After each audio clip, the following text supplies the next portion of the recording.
Sanibonani guys, how are you guys? Welcome back to my channel. Igama lami nguJozi, I'm a storyteller. Ngikhuluma into ezenzeke real life. Ufuna story isigaqa nje esenzeke empilweni yakho ungakhona ukusharela the next person. Ungangi-inboxa ku TikTok ngiphi number la wena ungarecorda khona istory sakho. Mina ngize nendlebe wena uze nendaba lesathi indaba yakho silethe ngapha kubalaleli. Abalaleli bakho i-advice ukuthi ungayenza njani. And also guys, ukukhuluma nje is a healing process. Ukhuluma utshela abanye abantu inkinga zakho abangeke baze bakujudge abangeke baze bakpoint out or ke ona ulela stories. It really helps. So asifundisane ukuthi sikhuluma ungagodli indaba ize kulimaze wena emoyeni ungasakhona ukuphila impilo right size ubangele nokugula ikilwa bona story time. Yey usisi umama yazi umama uyangibhalela but because okunjalo ukuthi usisi ngizothi usisi uyangibhalela uthi hey awushoze nginenkinga yazi nginenkinga angazi ukuthi ngicontinue ngilwe or ngisithulele or ngime side ngibheke but ngizwa ubuhlungu because of le ndaba le involve umyeni wami uthi awushoze 2007 hayi ngiceda ukudivorce vele sengeli ngihlangane nobhuti naye usengeli sothi ubaba uNkabini ngihlangane noNkabinde ke uNkabinde usengeli nami ngisengeli size siyakhuluma sigcine sesibalana ke noNkabinde uthi masila ngalo nyaka loyo umama mbekagula and umama bekahlala ekhaya bekahlala ayi1 so ngalo nyanga ayisithandane mina no brothers ngicine semina ngimuva in no brothers how masihleli no brothers ukuthi mina vele lo nyanga ngize ngiyakhulelwa ke ngikhulela umntwana womfana uthi hayi umama mvele ashela athi no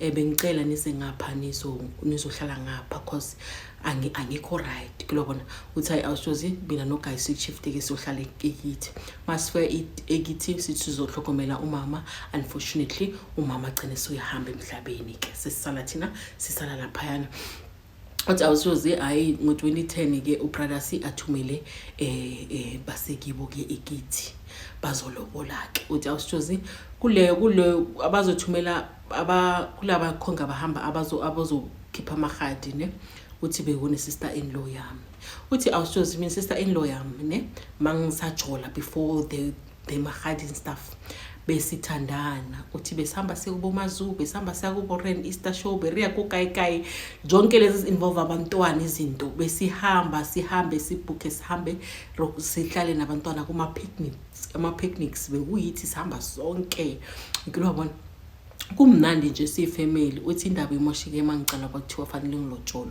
ke inkinga icala lapho ke kwaba uDevil sister in law or awushozi okay shapu ngo2010 ke bathumela abantu bazokhipha ilobolo umntwana sesemncane uthi hayi lapho phambili usisi wami ukhona ke bathumela abomalume sister in law ukhona lapho kubantu abaletha abahlonza ngimahati uthi awushozi bafike abomalume bakhona ama family members akhona kumele phela ukuthi uzolotsholo uthi awushozi makufika lapha yana usister in law was like ayi thina sithunyiwe singabantu bakaNkabinde sithunywe bathi sizobuza ukuthi masizohlawula umntwana malini or awushozi ready preparation ka ufela mina no brothers ubaphe malini sikhulumile no brothers sichitha indaba yethu uthi mangafika umuntu ashintshe statement athi thina sithunywe ukuthi wasizobuza ukuthi makuhlawulwa umntwana nizosicharge malini uthi awushozi family ithi wo imandla kancane bangibizeke siyesayidini sikhulume ukuthi kanti umuntu wakho bekathi abantu bazoyenzana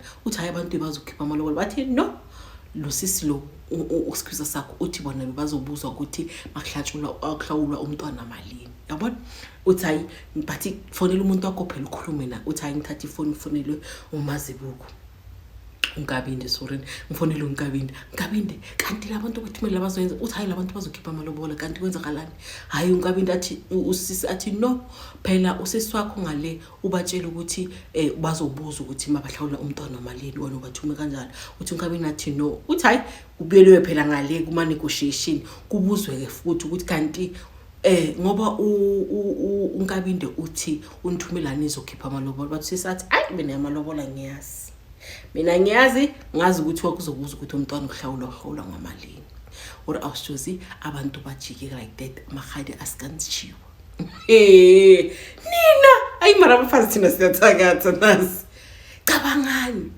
uthi hayi awushozi bokuthi 2010 ayisihlale ke no brothers sihlale kuze ukuthi 2017 7 years later. 7 years later, hayi ubrothers manje sathumela futhi abantu ke bazolobola. This time sister-in-law aba-invitanga ke bamshile.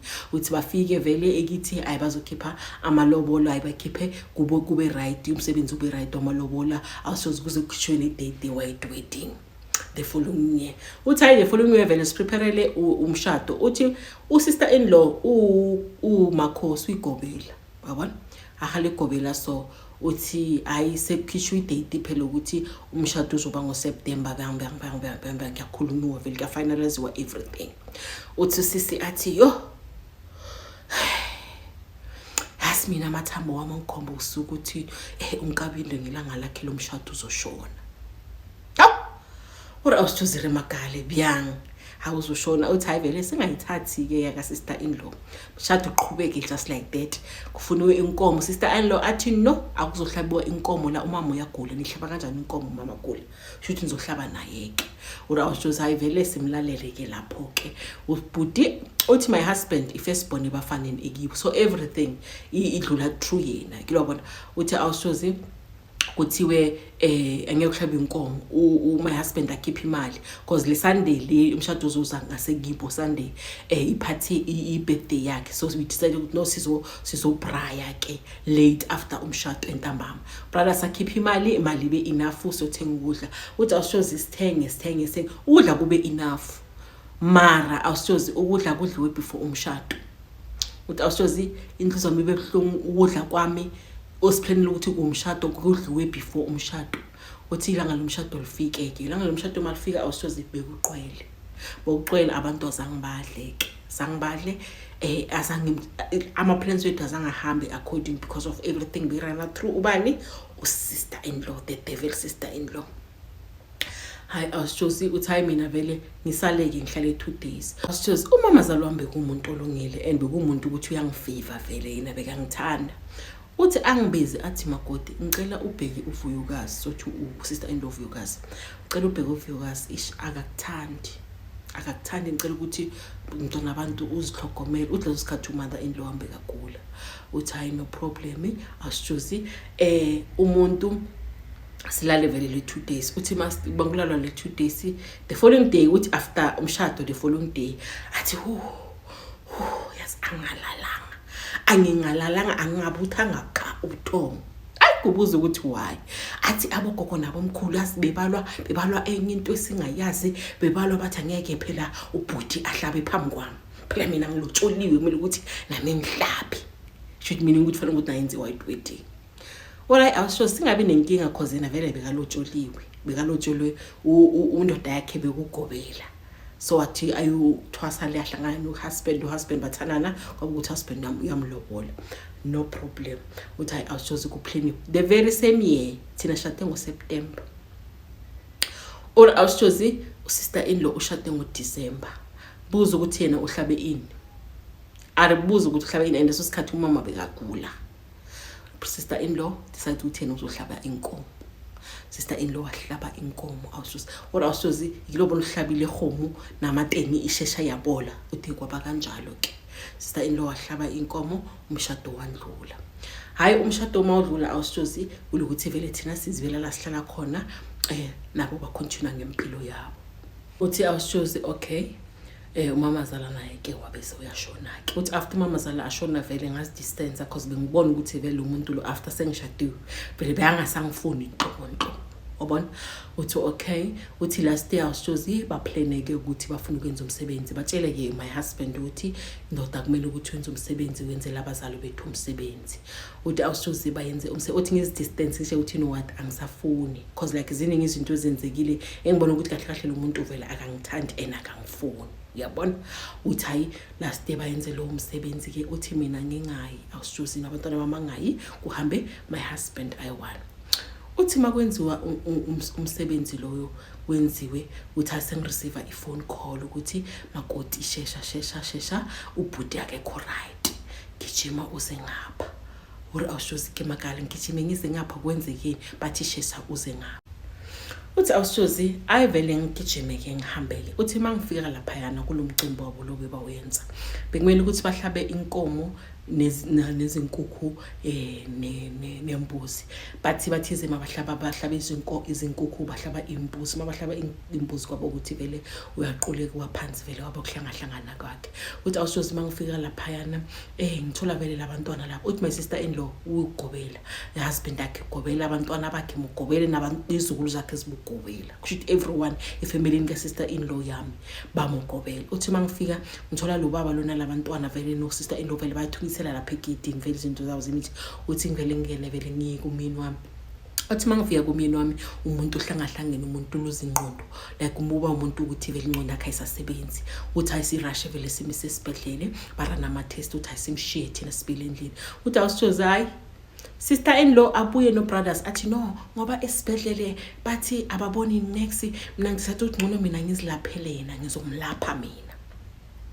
Uthi awushozi sister in law akahlali ekibo unomuzi wakhe but different section sekudeninyana nasekibo. Amthathe ahambe ngithi okay no it's fine ungahamba naye because now esibhedlela bathu baboni next. Ora awushozi atse monaka. Uthi bamthathe leso sikhathi December. Uthi hayi awushozi ahlale January February. Umuntu asiyamfonela safona akekho umuntu ophendula ifoni yethu. Umntwana uyafona akekho umuntu ophendula ifoni yethu. Masimfonela ifoni yakhe answeriwa. Uthi awushozi vele ngizihlalele ngithi tu. Uthi leso sikhathi ngoDecember makuzoba nomsebenzi uthathe yonke imali yakhe bonus washiya nge 1.5 wahamba kanjalo. Or awushozi my sister in law akangifuni to an extent ukuthi waqamba amanga. Mina mabazongiceda ukungilobola wathi ungacabangi phela ukuthi ubhuti unomntwana sothi umntwana kuphi sithi unomntwana eCape Town. Unomntwana eCape Town kumele ukuthi phela na ukuthi naye fanele ukuthi amonhle. Athi akhuluma songoza ubhuti wakho ngithole mina nginabantwana. Yabona bekasi wondla vele. Yabona uthi hayi vele athi fanele uqabe ukuthi ubhuti fanele unomntwana amonhle. Uthi hayi vele ngibuze my husband ukuthi kanti wena Jeff wangangitshela ukuthi umntwana wakho unomntwana wena eCape Town. uJeff amangala athi hayi mina ngayisizwa le story lengisongo sesiwami ukuthi le ntombazana lengihlala naye kudala safunda isikole yaba nomntwana but angisisho. Uthi vele ngimtshela ukuthi no if indaba vele injalo kumele ukuthi sami ngoba sizoya emncwabeni eCape Town. Uthi vele baya vele kule section leyo. Uthi ngoba siyasoya lapho eCape Town emncwabeni asame siyofuna kufamily lomntwana lo if ukhona umntwana simthole ukhona ukusupport umntwana singabe thina sihlala kamnandi la kanti umntwana khokula wayindlala. Uthi hayi isikhathi somngcwabo sifike sihambe. Uthi masifika siceda after funeral sihambe sifuna kabontombazana. Masifika kabontombazana sithola lo mama vele ontombazana vele sabuza ukuthi uPink ukhona uyabuza ukuthi ubani. Uthi hayi ufuna uJeff vele bachaza istory. Uthi uma kaPink akhuza athi hayi mina uPink azange aba nomntwana even nanosi lamdala zange azali umntwana amakana umntwana. Uthi la ngayibona khona ukuthi umuntu akangifuni la ngihambe khona. Uthi awushozi okay back to ke la ubhuti bamthethe khona. Bathi vele angafoni ubhuti bamfonela banga-answer phone kabhuti sometimes bayithola i-off phone. Uthi hayi January February hayi maqala uMarch ubhuti vele uhusband uthi sibona ngayavela ke. Makavela afike athi no ngibuyile uthi before azobuya sizwe vele ngabo makhelwane balekibo ukuthi no ukhona sekabuyile kibo. Hayi kanti vele uzobuya ngapha vele ezindlini. Uthi afika athi no ngibuyile ngizolala one day but ngiyajika. Uthi hayi okay no problem. Ora awushozi mangihleli nomyeni wami athi kimi athi akuna inyanga uyaziyo la kumakhosi omaziyo ungangithatha wena ungise khona khe ngiyobona ukuthi kwenzakalani. Ora awushozi umyeni wami ingqondo yakhe iyabaleka. Uthi ingqondo mayicala ibaleka vele uyawa then uyafita. Uthi makafika vele afite like abe nama fits yabona lokhu ngithini ugula kumuntu owaye yakuthi abantu ngichaze kanjani nangibamba mara ama fits niyakwazi mara yes ngibambile yabona ubulwele lobukuwa yabona uba kanjalo then like ingqondo yakhe vele yathi stepeka. Uthi hayi sisathi ukuthi emasimise kumakhosi cause thize makabuya mina endlini ngathi sathi ukuthi first thing emangenise clinic bayom-assess hayi bam-assess but babone ngathi umuntu right ababona inkinga. Uthi hayi sihambe ke seyomakhosi ke masifika makhosi athi amathambo phansi. Makhosi makathi amathambo phansi kuthiwe no wena baba uNkabende phela wena bungakamelanga ukuthi uphile ngoDecember. le yankomo futhi ihlatshwe and mayihlatshwa wena ube ukuthi na uyaphela emhlabeni. Le yankomo bekungeyakho bebakubofa ukuthi uthetshule wena. Athi zonke lezi zinto ezenzakala empilweni yakho manje usisi wakho akekho omunye. Athi usisi wakho bekafuna ukuthebula kodwa idlulisilale ngawo. That's why uvele wagcina sewuluza ingqondo. Ora asozi mina bengazi ukuthi something off but bengafuni ukukhuluma ngomlomo. Uthatshela uMakhosi. Uthama uphimithi ukuthi yenzani iphuzu uzoba right. Uthi awusozi sibele endlini ke aqale vele aphuze kwenze ukuthi futhi uyawa. Uthi awusozi makafika uqale hour 3 times a week bekawa. Uthi immediately mangawa usisi wakho uzofuna. Hayi ngithi ngiphonsa amathambo lana ngiyachecka ngibona vele ukuthi ubhuda kasi right unjani mara. Uthi each and every time mangawa like abane episode 2 yawa uthi bazofona abantwana bakalosisi bazofona abomshana bazofona kuchekiwe. Uthi hayi sidecide ukuthi siyakumunye uMakhosi number 2. Sekumakhosi number 2 masifike uMakhosi number 2 kube ukuthi vele uyalulama vele uyamkhona. But akhulume zonke izinto ezokhuluma uMakhosi number 1 azikhulume exactly the way zingakhona. Uthi awusozi la realize khona ukuthi yabona le ndaba le iserious labantu vele kushuthi bebangithakatha. Uthi masifika endlini athi yazi mara mama khani ngiyibona lento lena yazi phela mama labantu laba vele bebathi mina ngithakatha but ngibuye ingqondo yami ibuye ngithi mara lo muntu lo ngihlale naye iminyaka engaka mara mama azange ukubona mina uphatha umuthi mara bathi mina ngithakatha uthi my husband asho njalo. Uthi ngithi ngiyongcono ngoba azange usho mina uzwela abantu abayi2 esingabaze basireferele kibo so i2 bakutshela into eyi1 ukuthi usisi wakho uyogangayo and bekafuna ukususa emhlabeni athwale ngawo bebafuna ukumthebula. What awusozi hayi kube ngathi umuntu vele sekabangcono ke. Uthi hey my husband awusozi manje sekafonelana nabasebakibo beyangasawi like saka right sibuya kuMakhosi number 2 bekasela right angasa yenzile kwakwenza uthi bekwenza once in a while yabona seka right. Uthi umuntu mangasawi so abo sister into akasafoni abantwana bakhe abasafoni sekalungulama so ba right akusana communication akusa contactwani kilobona.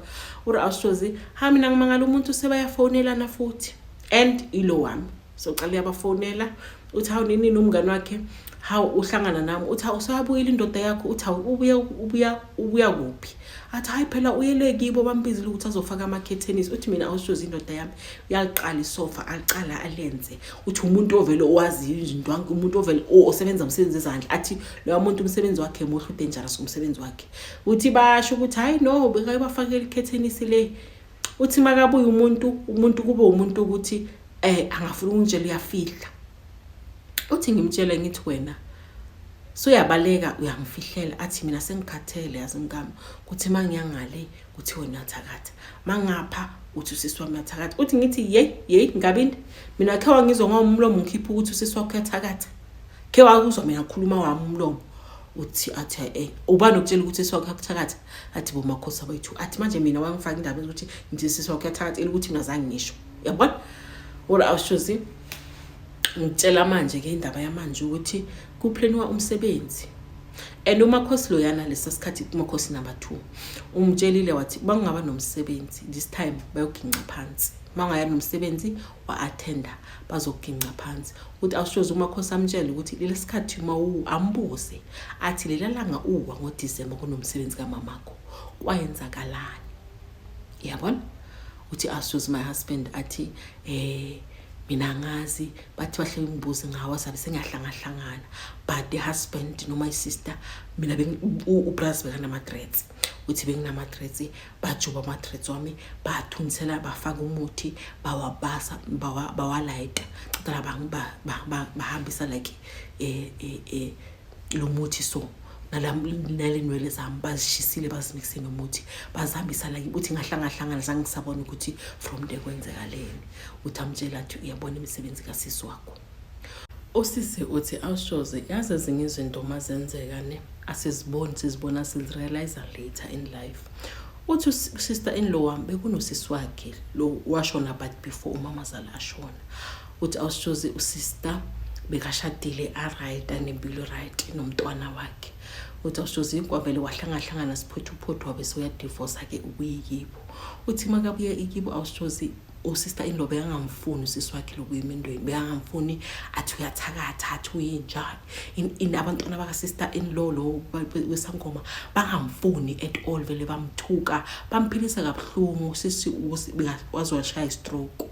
Uthi awushozi and mina ngizwana naye usister in law besizwana kamnandi and bewumuntu ukuthi ngibona ukuthi vele izinto eziningi bayamcambela amanga, yabona. Even my mother in law bekasho ukuthi bayamcambela amanga, but usister in law was forcing izinto ukuthi vele uyathakatha, vele umthakatha, uthi bebangazwani. Awushozi waze washona ke usisi. Uthi ke iyenzeke ukuthi last of last year umntwana kaNkabinde, uthi umntwana avakashe usister in law la ahlala khona, yabona. Uthi bavakashe vele nabantwana abakhona, yabona. Uthi hawu laba abanye babuye umntwana mangabuyi lo mfana, hawu mangabuyi awushozi uthi thatha isikhathi sekayabuya, makabuya so umuntu suicidal, sofuna ukuzibulaya, uzondo babakhe akamfuni babakhe, vele yasithuka umuntu vele sakahlangahlangena akasafuni nokwesikolweni, indaba vele ibe ngarizi ngene ema social worker. Uthi ngifonele usister in law ukuthi hayi man, kanti nimenzeni uSibisiso ngoba nangu uyasijikela la nendlini ikulobona. Athi no, uSibisiso uyagula enhle kubona ukuthi vele ngiyomlapha lesigangeni ngembuzi, angazi ukuthi enze njani vele ngamlaphi. Ura awushozi zonke lezi zinto manje bangihlala ngiziconnect, ngiyabona ukuthi lo muntu lo kudala asemuva kwami. Uthi umntwana uSibisiso, umntwana ka sister in law lo unyanga unomntwana ogobela naye, but uhlala kwenye isection ngasedrobheni. Umntwana naye bekavakashe lapho. Uthi hawu mama ngiyabezwa vele bakhuluma ngefoni ukuthi umama sister in law ubuza umntwana ukuthi kanti usafuna lapho uSibisiso, angahamba ikibo, usafuna lapho angahamba ikibo. Uthi leso sikhathi bathize ngilali. Uthi awushozi uthize mabadropa ifoni uSibisiso wathi mina ngicela ungikhaphe ekhaya. Uthi hayi why ufuna uhamba, uthi avele wathi ngicela uhamba. Uthi awushozi lo muntu lo dala ngangifuni iminyaka nyanga. I've tried mina to distance myself from bona because of labantu la ubona ukuthi uthi mina mangishadwa kaMazibuko kaNkabinde, ngiyamthanda uMazibuko kaNkabinde, uthi labantu bebahlupheke bebanganalutho, awushozi obebasinasela. Uthi manje angabona ukuthi banemali kanjani, and abanemali so ubhuti wabo abamfuni next, abamncedi next. Uthi ukona ubhuti wakhe omunye ubhuti wakhe omncane, uthi nosisi bayazwana kakhulu. Uthi labantu labanemali but ubhuti wami lo my husband abamncedi next. Uthi awushozi mina mangishada lapha kuloya muzi ngangingeniswa wonke amakamera but ngangene kamareni kamama zalo wami, nanoma sashonile kahle by lo bekumele ukuthi ngoba mina makoti omkhulu ngihambe ngimhlalele emantrasini, azange ngimhlalele, yabona. Sister was like no mama mina ngizomhlalela, don't worry. Uthi hayi nami ngakhuleka ngibona ukuthi lo muntu lo vele unjani, bengasathembi lutho, ngakhuleka ke. Uthi hayi after funeral wathiwa family ifuna usale igeza because abanye bahlala ekudeni, yabona. Wahambe wake kufunwa imbuzi, makufuniwa imbuzi mina ngisala no mamkhulu. Hayi masala nomamkhulu kufuna imbuzi ifakiwa emotweni, kufakwa negubhu bathiwa kugeziwe emfuleni. Hayi masela phana vele akunakudla akunashiphi kulona. So umamkhulu athi no asipheke ipapa makoti phehla ipapa masinya, bathi mababuya nale nyama le yembuzi then sala sesipheke ishebo ke siyabaphekela. Or awushozi imbuzi ihambe kanjalo emfuleni kuthiwa kugeza ngayo. Thina sesiphekile ipapa simele bona ukuthi bazobuya nomshiwo. Uthi hey awushozi imbuzi iphelele ngasemfuleni, bathi bavele bageza ngacela nami bayikhatha amaphisi baphonse emfuleni. Awushozi la ngabona khona ngathi akona ukuthi la ingangabi. So manje ukuthi okwenziwa umsebenzi bathi my husband ubhuti wabo kumele ukuthi alide umsebenzi, and umakhosi umtshele kahle wathi wena mawungaya kula msebenzi ngeke usaphinda ubuye. Awushozi indoda yami yanyonyoba uyekibo manje babamfonela uyaphuma uanswerele ifoni ngaphandle, akasafuna ukukhuluma nabantu basekibo phambi kwami. Awushozi akethe uriketse jwang umfeng di advice uriketse jwang because I can see ukuthi umyeni wami ngizomluza, la nami sengisabela nami nomntwana wami ukuthi makahamba what if ke uyahamba abuya azolanda nathi ke. Awushozi please give me advice ukuthi from here ngenze kanjani because le ndoda iyangistressa, angisakhona ukuphila, sengiphila ngestress because umsebenzi uhweditla.